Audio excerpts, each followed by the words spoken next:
How to split hydrangea plants. Sometimes, divide and conquer is the best way to deal with unruly established hydrangeas, Hydrangea spp. Or those that you planted in too tight a spot. You can use the same technique recommended for dividing most perennials, digging up the plant at the most auspicious moment and dividing the root clump into 2 or more plants. Hefty hydrangeas. You thought your kids grew fast? That small hydrangea pot you purchased today at the garden store won't waste any time in expanding, if you provide well-drained soil, partial sun and sufficient irrigation. A clump of hydrangeas 10 feet tall and with an even larger width is not unusual, and these plants grow fast in U.S. Department of Agriculture plant hardiness zones 4 through 11, depending on species. If your established plant outgrows its space, it may be time to split the baby. Dividing a hydrangea. The trickiest part about dividing hydrangeas is to figure out the ideal time. Many tout spring as the perfect moment, just after the plant leaves dormancy and fine weather is just around the corner. But according to experts at perennials.com, the only perennials that should be divided in spring are those that flower after mid-June. Those that flower before mid-June do best when divided in the fall, just before dormancy. With hydrangeas, the time the shrub flowers depends on the species and cultivar.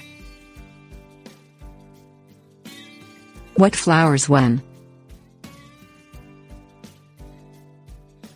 5 types of hydrangeas are cultivated in the United States, and the most popular species is the well-known bigleaf hydrangea macrovilla that thrives in USDA zones 5 through 11.